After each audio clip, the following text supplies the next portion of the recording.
Oh, g'day everyone.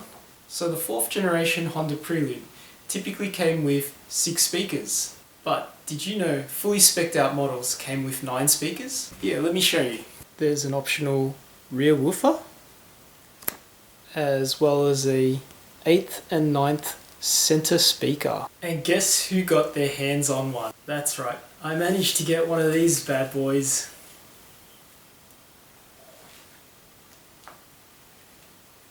Unfortunately, I could not get the DSP head unit, but it seems like I currently have 0 working speakers in my Prelude at the moment.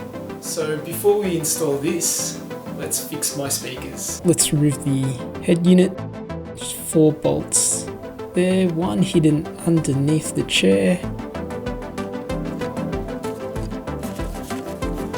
Do the other side.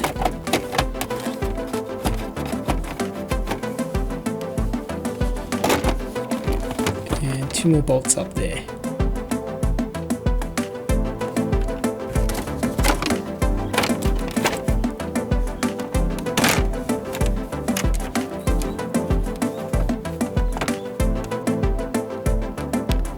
And of course you should start with the gear shifter, however I couldn't take off the leather gaiter around it, so I'm just removing that altogether.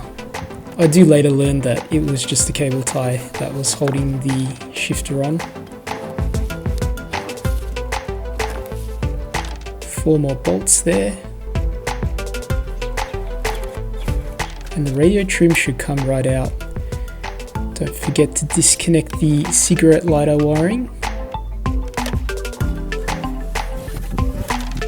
And it looks like just a few screws to release the head unit.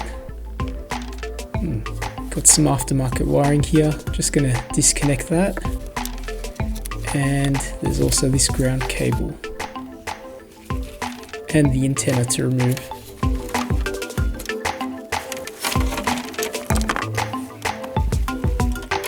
So it turns out this type of head unit from Eclipse has a security feature which records a security CD to disk, and you need to put that same disk in to unlock the head unit. I read some forums about touching 2 solder points on the top of the head unit. I gave it a try at a few random spots and didn't really find a solution. So head unit is working, but short story, I don't have that security disk to use the head unit anymore. So I'm going to have to swap it out for another head unit. Next, let's find out why my tweeters aren't working. Oh, that'd be a reason. There is no tweeter, at least on the right hand side. Let's find out about the other side.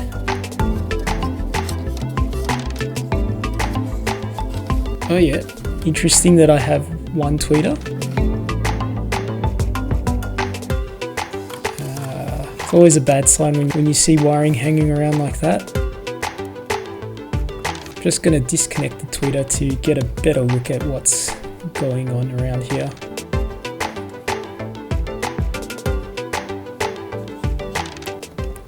Looks like they just cut the OEM wiring and attached the 2 new wires for the tweeter. I did remove the entire dash to get a better look at something else. I'll go through that in detail in another video. Looks like the tweeter, as well as this box here, was an MB quartz, probably something very expensive back in the day. Now I'm just going to trace back all the mystery wiring. It's like one big treasure hunt.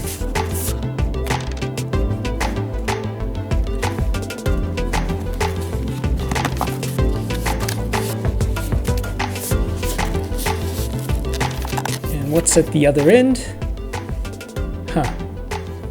Looks like whatever it was has been removed. Alright, there is another crossover box on the other side. This one has quite a few cable ties going into it.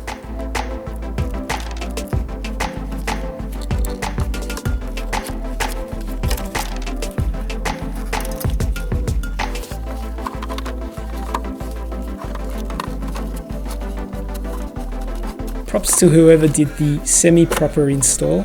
it was pretty difficult to remove everything. And we have a mystery red cable there. Looks like the power cable, one that would normally go to the battery. I later find out that the red cable has also been cut off.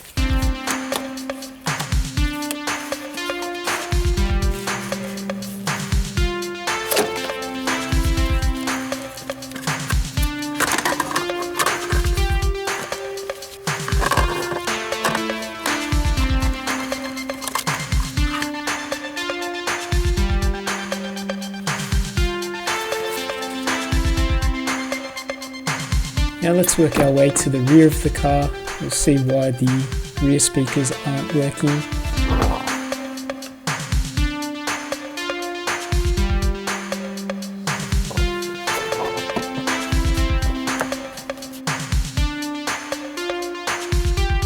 The car is dirty in places I wouldn't expect. Ooh, 50 cents. I'm rich. Also no idea what these deep scratch marks are.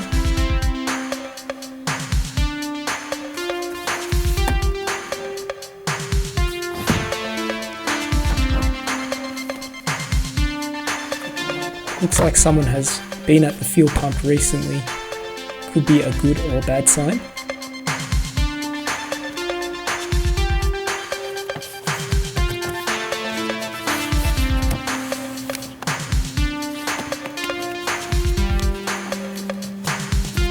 Okay, and all that effort to find out that the wires have been cut. Starting to look like whatever sound system was in the car was simply cut and removed, maybe to sell it separately.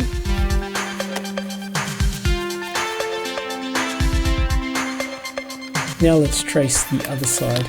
Also have that mystery blue wire. Not exactly too sure where that's going.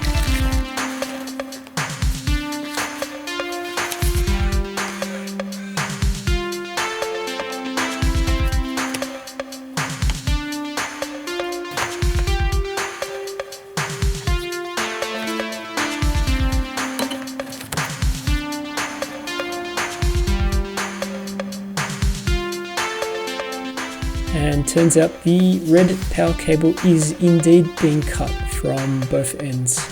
And it looks like that's what's been causing those scratch marks from the wire getting hot. Lovely, one mystery solved, but I still have hundreds of questions about the history of this car. Okay, I am still following that blue cable to find out if it has anything to do with the audio system.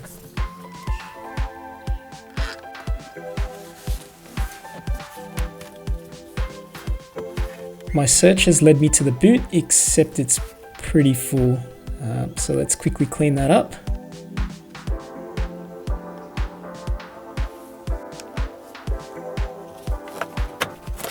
Okay, where does this blue wire go? Oh, there it is. It looks like it has been wired to the boot light. Well, that's awesome. At least I know it's not audio related. I've bought a new harness adapter for the new head unit, just to make it easier for the plug and play.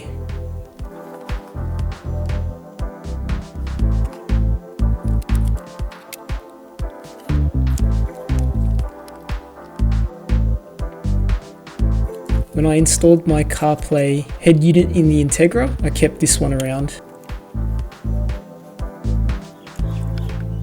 Looks like we're still not getting any audio out of anything. So let's take a look at why the rear woofer might not be working.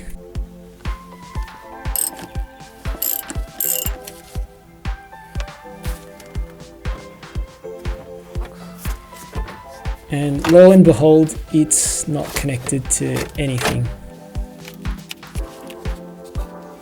What about my rear speakers? Let's have a look at those. Yep, not connected to anything either. That's great. Neither is this one. At least the wiring is still there. Just going to pull off this interior panel to have a look at the wiring.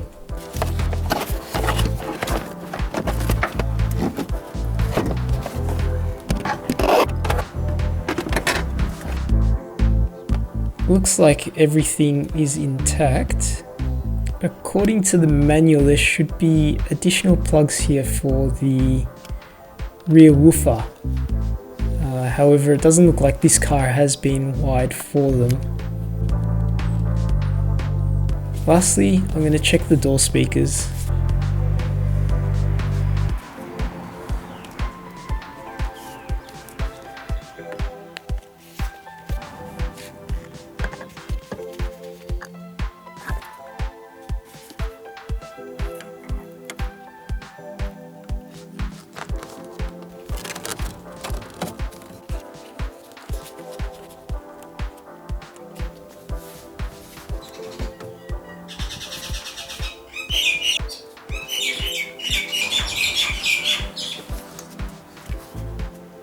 Okay, I have a speaker, so that's more promising than I thought. However, those rusty screws, probably a bad sign. Let's see what's going on at the back of the speaker. And to probably nobody's surprise, more rust. Yikes. And some pretty dodgy wiring. Well, as good as that looks, that's probably why the speaker is not working. I'm going to test and see if one of the rear speakers works.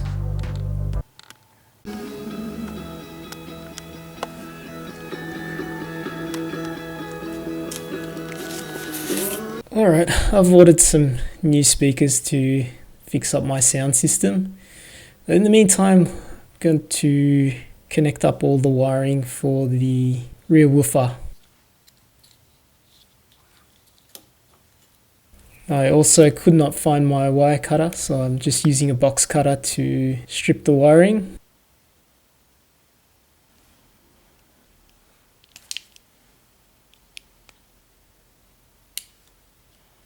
That's the positive and negative for the woofer.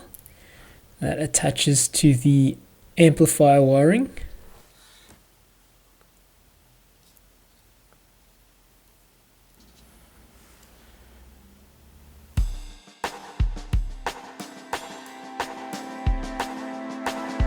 And here's my quick setup just to test that the wiring's working.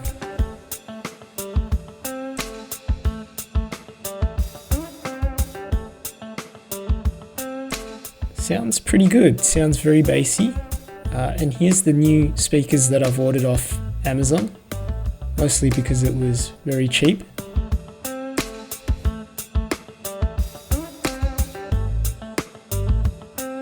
Alright, now to fix up that wiring properly.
Going to wire the wires up the same way that the OEM wiring comes up.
basically the speaker inputs positive and negative for these 4 wires here. I'm going to splice them into the factory wiring. If I had the choice to do it again, I don't think I would have done this. It was pretty difficult and not much space to work with. I would have probably just connected into the rear speakers at their connectors and just run a slightly longer wire.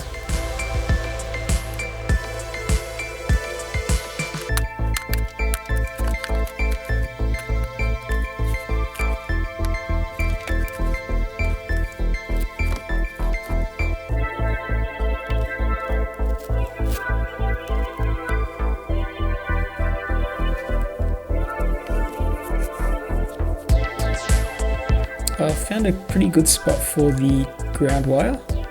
Just going to connect it to this bolt here, which has a couple of other ground wires already attached.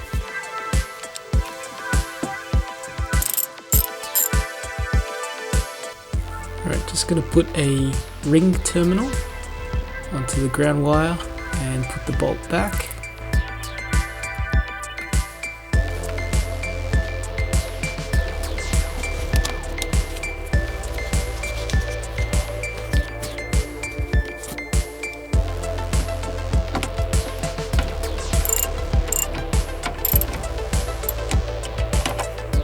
Just putting a bit of tape onto it to make sure that it doesn't touch any other wires.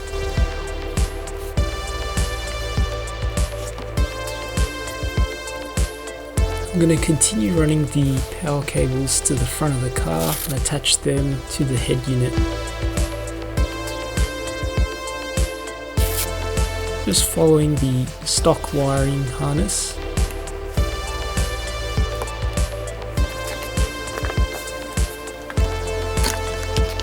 I'm going to put the wires through the wiring conduits. And with the first one I got pretty lucky and I was able to just feed the wires through and grab them from the other end.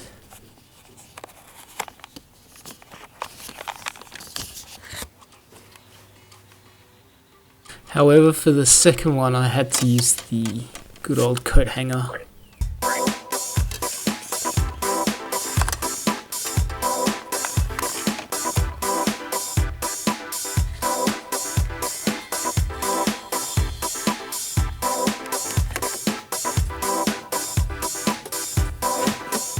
Continue routing it up and over the ECU cover and back to this conduit here in the center and out through the bottom, and that's where the other wires for the radio come out of.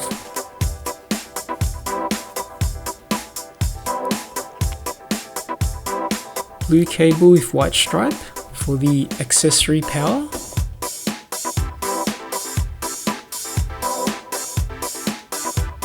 Saves me from having to splice anything. And for the red cable, I'm actually just going to tuck it in to this existing connector as well.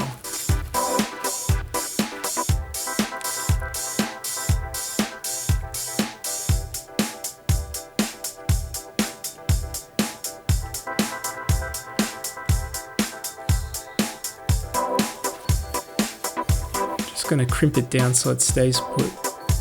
I was just trying to avoid cutting any cables if I didn't have to, because we all know my wiring skills are a bit questionable.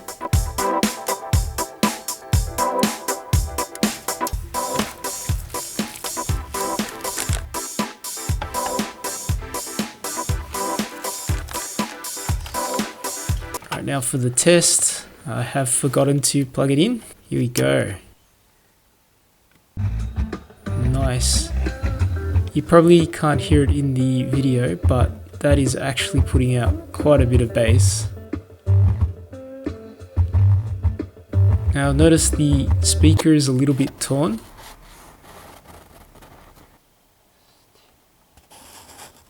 And I fixed that up with some woodcraft glue.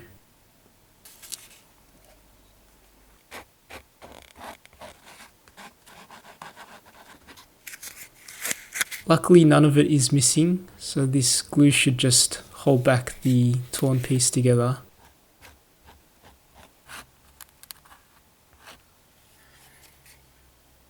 Now back to my door speaker and the very questionable wiring.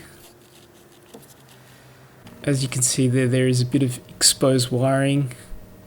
If that's touching the car, it's going to short the system, which I suspect must have happened already. The connection that I cut off was pretty unreliable when I did a continuity test, so I'm just going to attach new ends on.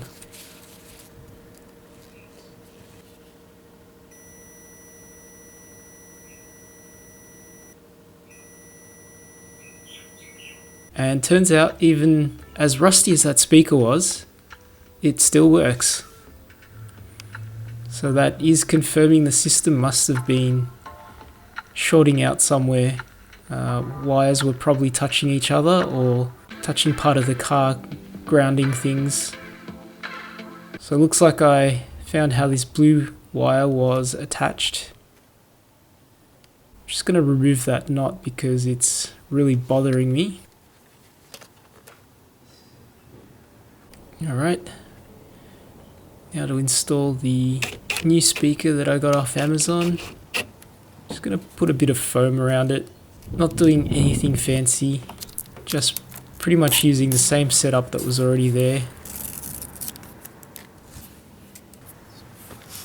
I got a set of tweeter covers that came with tweeters, and I wasn't too sure whether these had capacitors on them. And a quick way to test that is if you grab a 9-volt battery and you keep hearing a ticking noise, that means there is no capacitor. One with a capacitor will only click once, and then you'll have to reverse the polarity on the wires, and then it'll click again. So I've just calculated the type of capacitor that I'll need and ordered them online.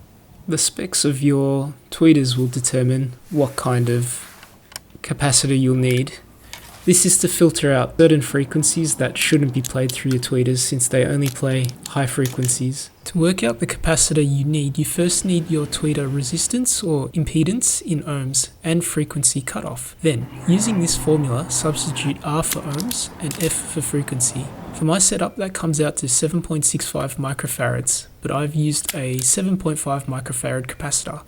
It is okay to go to a slightly lower value as this moves the crossover point to block out more frequencies, whereas if I went to a higher value, it would allow more frequencies played which could damage or distort the tweeter. Also note, non-polarized capacitors should be used. For the rear speakers, I got a set of JVCs and these spacers just to sit in the back.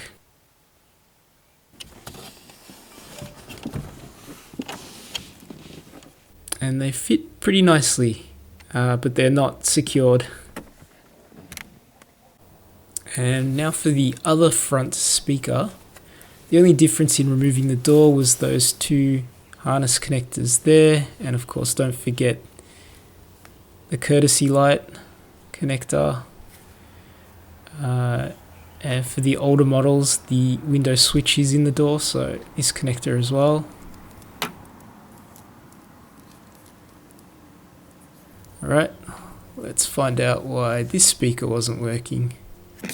Sounds pretty crunchy. I bet it's just as rusty as the one on the other side. Yep, pretty rusty.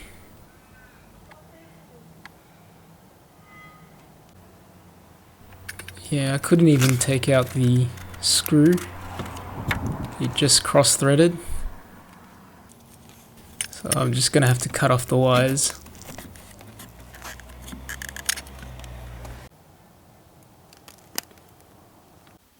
Alright, now I'm going to pull out the climate control.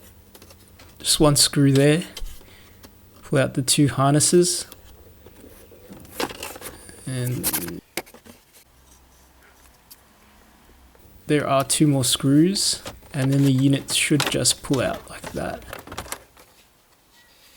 And I'm going to tape up this air duct here.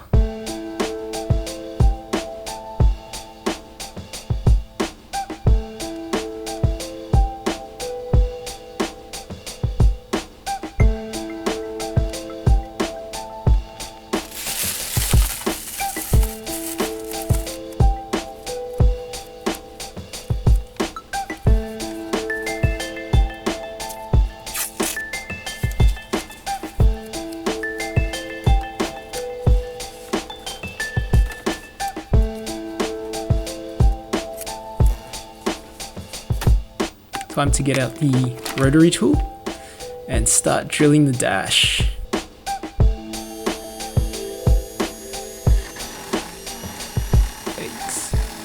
Never in 100 years would I have thought that I would do this, but since I've got the rare center speaker, I've got to find out what it sounds like with it installed.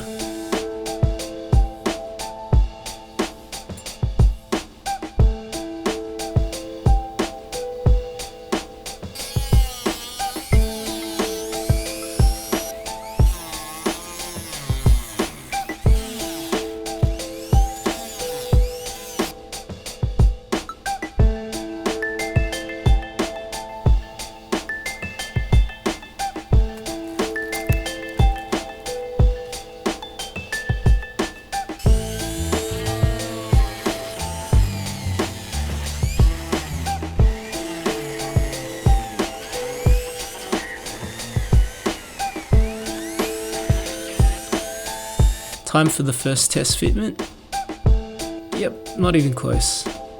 Now I'm going to mark the center.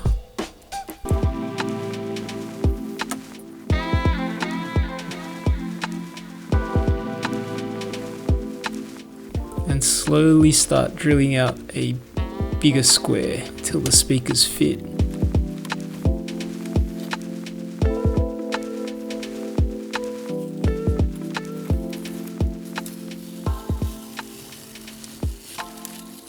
Now that that's done, I'm just going to vacuum everything up.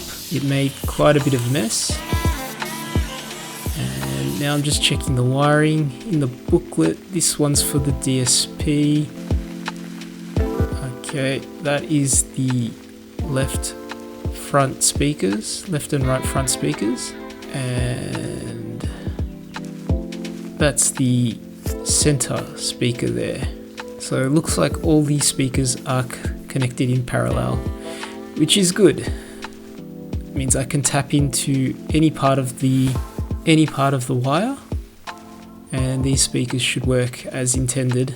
They already come with capacitors, so I don't need to worry about anything there.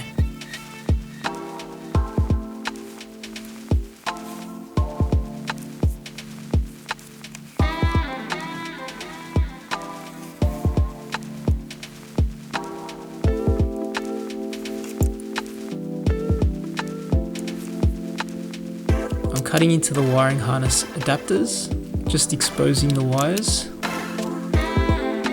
And since the OEM cables that I got on the center speaker are too short, I'm going to extend them.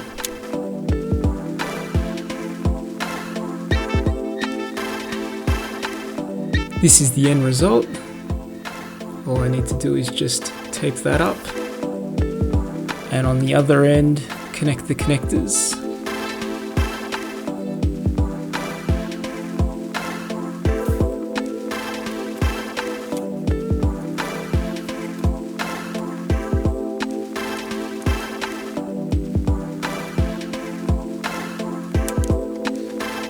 Now I'm going to run the connectors behind the ducts.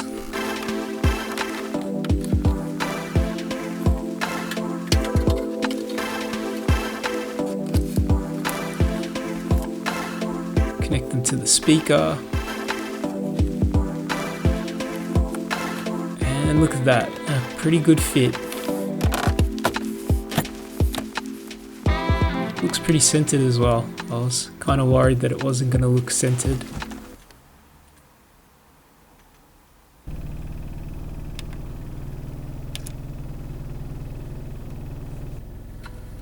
So what's the verdict? It definitely has made a noticeable difference. Highs are much clearer and the sound has been brought more naturally to the front of the car. It's a much fuller sounding audio experience that complements the rear woofer. If you manage to get your hands on one for cheap, I'd recommend it. Even with the effort required, it's OEM and earns those sweet JDM points. However, for the prices I have seen them for sale, I wouldn't recommend it, especially if for the same amount of money you could get an aftermarket amp, speakers and subwoofer. Shout out to JNCO for this excellent write-up installing the JDM DSP speakers on Prelude Power, and more shout outs to the Prelude community in general and all the support I've received. You're all truly legends, sharing your knowledge and expertise. The online forums are filled with epic builds and great DIY how-to guides. Facebook groups and the Discord chat are all active. Remember, I'm not a mechanic and I just enjoy working on these cars, so if I can do it, you can too. Thank you for watching, and I hope this inspires you to get working on your project car. Remember, you're not alone, there's a whole community out there. Peak car culture is all about helping each other out. Peace out.